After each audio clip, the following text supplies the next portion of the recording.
What's up, guys? This is Doctor McFarland in my studio. Just want to show you my small pedal board here that I have put together.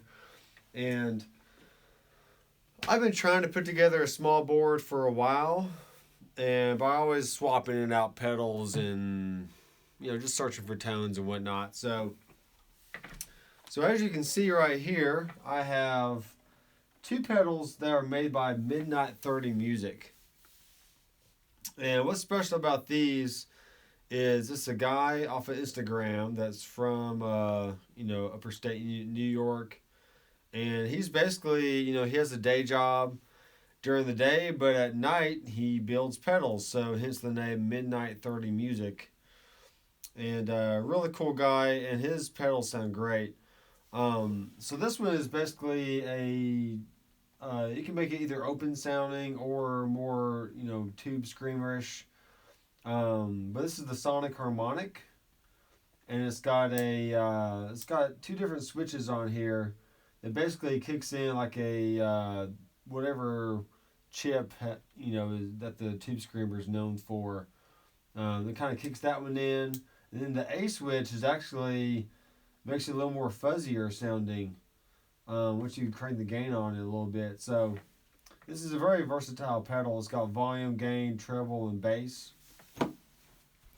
And I just use that for like my low overdrive kind of tones. And then next, I've probably bought and sold this pedal at least 2 or 3 times.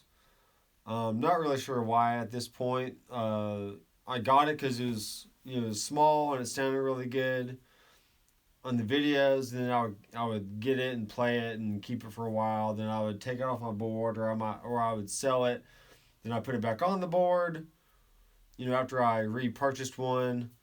So pretty much, I think I'm on my second one at this point, and it's staying. I'm not getting rid of this thing. It's really versatile pedal. To me, it sounds like a Marshall in a box, if you will, and it's just really good. So this Sequel 6 Fuzz actually has 4 different fuzz tones in one. You got none, which is like no filters or anything. Pretty much just wide open tone. Then you got scoop, which obviously you scoop the mids. You got mids, which accentuates the mids. And then you have a glitch, which gets you that really, glitchy kind of tone. So that's a great fuzz pedal to have. And then the classic DD7 digital delay by Boss, which also has a hold feature on it, so I can do loop recording, and it's just a good all-around delay pedal.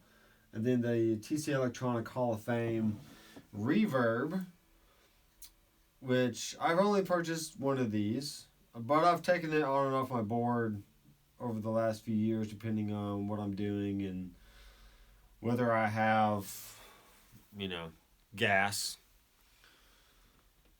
gear acquisition syndrome. And but this is a great all-around pedal. It's got room, hall, spring, plate, church, mod, lo-fi tile, ambience, gate, and a tone print, which I have made my own tone print before, which was pretty interesting experience. I think I need to tweak my tone print just a little bit, but enough of me talking here.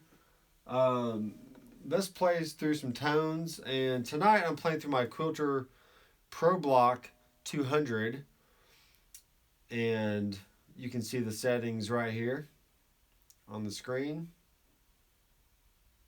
Yeah, this is a great overall amp. So there's my delay pedal on there. Let's turn that off.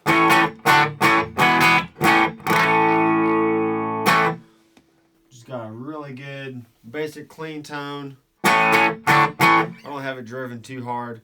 But let's kick in the Sonic Harmonic here. And this is with A and B switches off.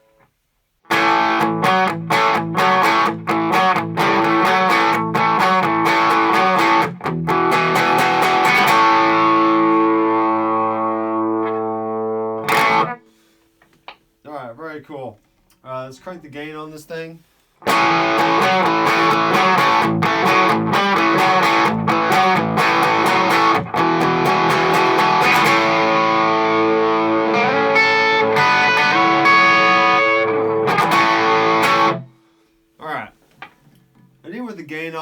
enough. It's still not like super high distortion or anything.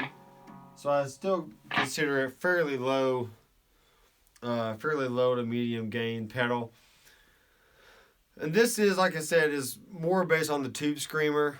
So you can get that mid-range hump, which is great for putting this pedal before other pedals. You can stack them on top of each other. So here's the OD Glove by itself, which is not as mid-range specific, but has a good thick tone to it. So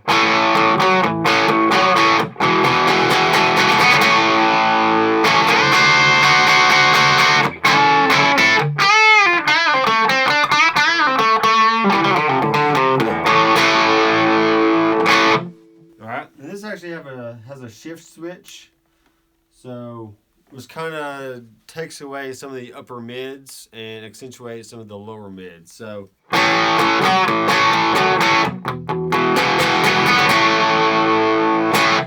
and let's crank the gain on that one.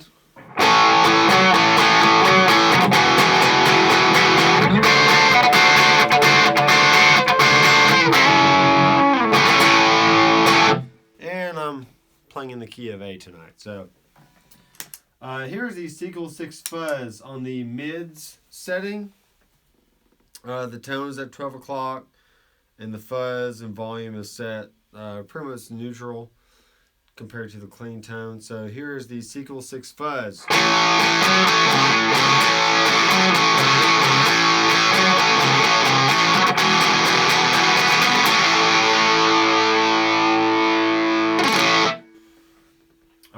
Let's put it on none, see what that sounds like with the same knob settings.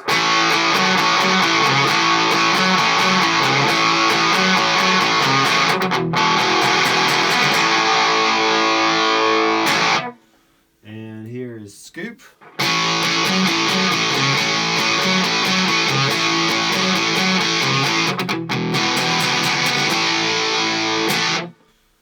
Alright.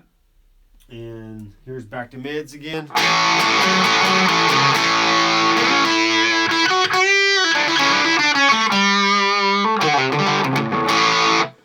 Alright, now glitch.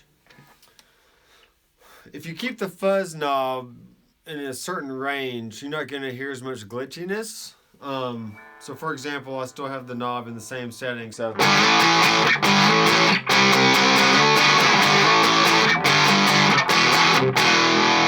alright. Now once I start cranking the fuzz up, there's going to be a certain point where it kind of gates a little bit. And it's basically setting a threshold on the gain knob to where once you play past a certain threshold, the gate is going to open and your fuzz tone is going to come out. So I'll show you if I play really light, this is what it does.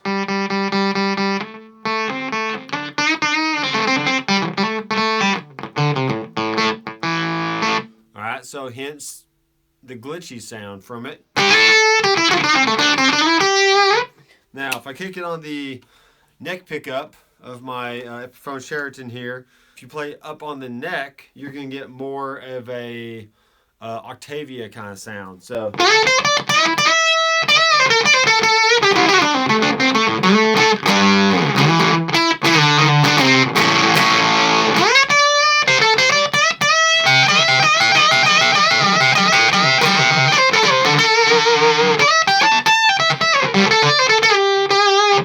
and turn the fuzz all the way up.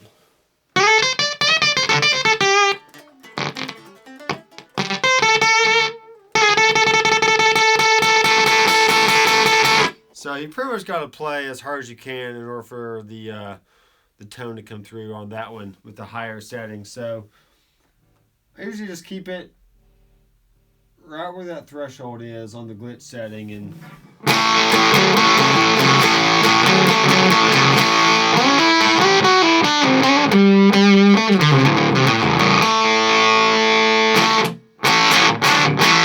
kick it in with a sonic harmonic.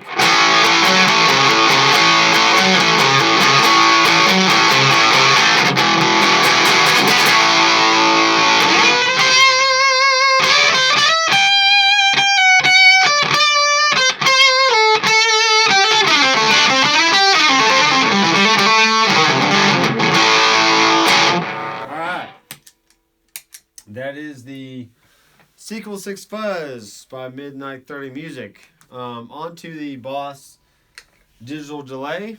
I have it on the 800 millisecond delay range, and pretty much you can set different ranges, and then just turn the delay time to the minimum and maximum of that range. So I have it at 12 o'clock right now on the 800 milliseconds. And it's fairly long.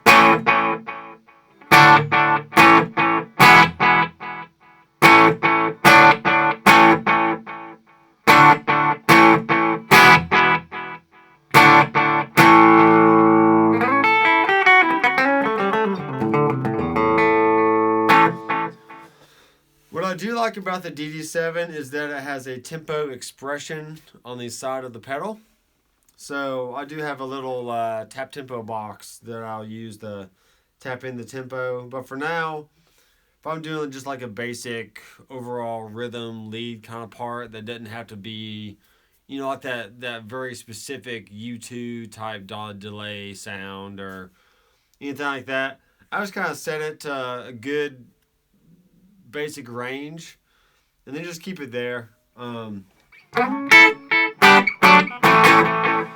Maybe set the feedback really low.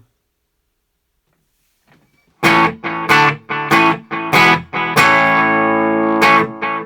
way it's only going to delay like once or twice.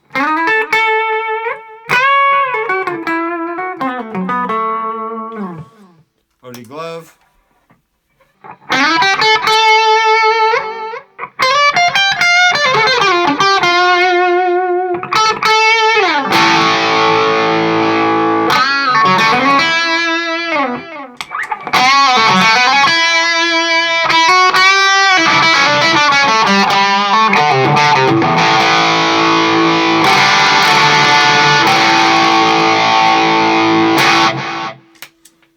Alright, you notice that the glove and the sonic harmonics stack really well together.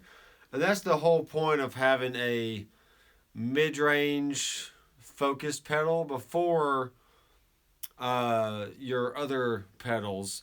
So the way you're gain staging, you're pushing one pedal into the next. It just stacks beautifully at that point if you do that. So goes back clean. Here's the glove again. Which is already pretty gainy at that point, and then I kick on the sonic harmonic.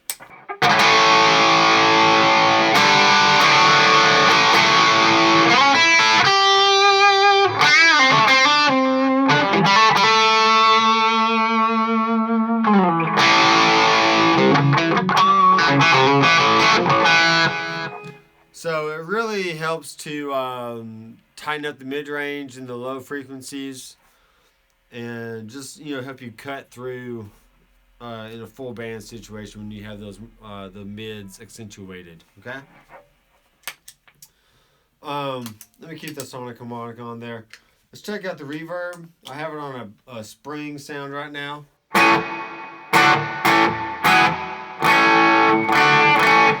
And if you want to make it a little bit darker, just turn the tone knob down.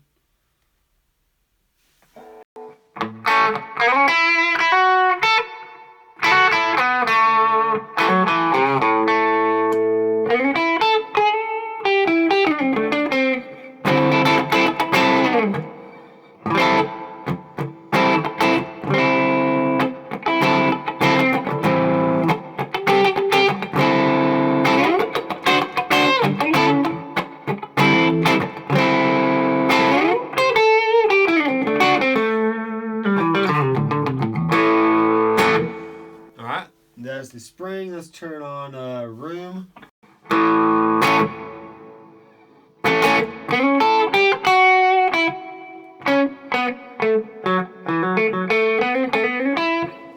Here's a small room.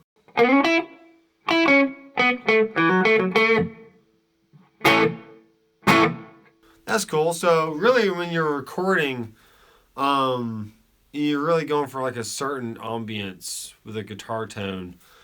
You don't have to use it with a really long decay time, you can shorten it up and give it the effect of, hey, I'm actually playing in a certain space. Even though you have the microphone crammed right up against the speaker cab, right? So it kind of helps broadening out your dry signal just a little bit to give you a sense of depth in your guitar track.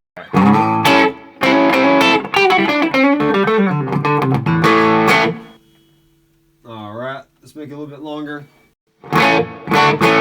Alright, cool. Let's check out the church mode here.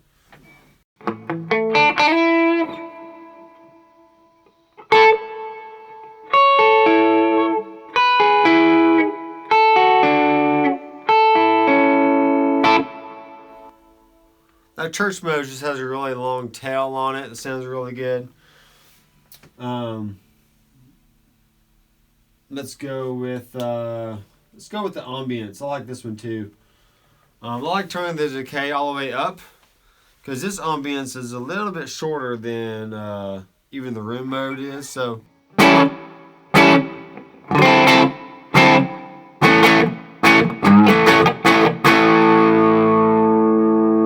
That's really good for, it still has that room mode kind of effect, but it's just a little more subtle, so it kind of blends in with everything else really nice.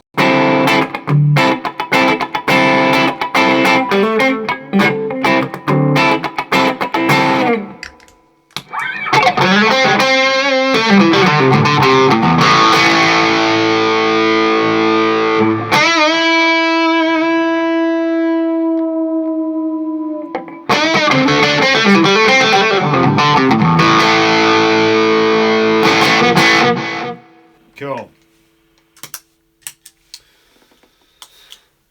And really, just with these 5 pedals, I can get, for a basic recording session where I'm just laying down basic rhythm and lead parts, that's really all the sounds I need.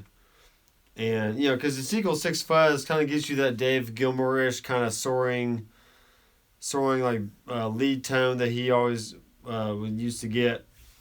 And the glove is good at like the smoother kind of Marshall kind of tones. So I'm really happy with this setup, and I actually made this board myself just out of scrap wood in the garage, and I'm using the 3mm Velcro to keep everything down. And right now I'm using my Pedal Train Volto 9-volt rechargeable lithium-ion battery power supply, mainly because it's portable and I don't have to have it plugged into a wall. And 2, I cannot find my Voodoo Lab, sorry, not Voodoo Lab, True Tone. What is it? Oh, it's True Tone now. It used to be Visual Sound. That's it, Visual Sound. It's ran away. I don't know where it is. I don't know where it is. But yeah, I may have to buy a new one if I can't find it here in the next week or so. It's got to be somewhere there, right? It's got to be. So yeah, the Pedal Train Volto, it can easily power this size board for hours with no problems. Now, if there was a pedal on here that was more like a digital pedal that took more milliamps to power, it would drain it pretty fast, because digital pedals just tend to do that. And also, digital pedals need isolated power, and the Pedal Train Volto is not isolated. It's kind of like just using a daisy chain to power everything up. And usually you don't want to do that. You kind of want to shy away from doing the daisy chain power supply thing. But in this instance, since we're not really dealing with digital pedals and everything's pretty basic, you can hear the mic on the speaker cab right here, and it's pretty quiet. You're not going to hear any excess noise or anything, so that's good. Because I did have a different delay pedal on here that was digital based, and I was getting all kinds of noise and stuff. So it's really wasn't worth it keeping it on there. And plus it was a little bit bigger, so this allows me to have 5 pedals on there, stay pretty comfortable with where everything is. So I still need to tidy up some stuff here and there. But yeah, this is a great little board. And if you like this video, please subscribe and give me a thumbs up. And comment down below and let me know what you think about the board. And maybe if you have any suggestions, or tell me about the boards you guys use. I see pictures all the time on Facebook and just different gear pages here and there, and you guys got some really good looking boards out there. Well, it doesn't really matter what they look like, because in the end, I mean, tone is in your fingers. I mean, you have to play something worth listening to, right? I mean, they're great for, pedals are great for making noise, but they're not going to make any sounds when you're just looking at them all the time. You got to actually plug them in, get your guitar out, and practice, play with other people, make music. Quite a concept, right? So, this is Dr. McFarland wearing my Stetson hat, and we will catch you guys next time. See ya.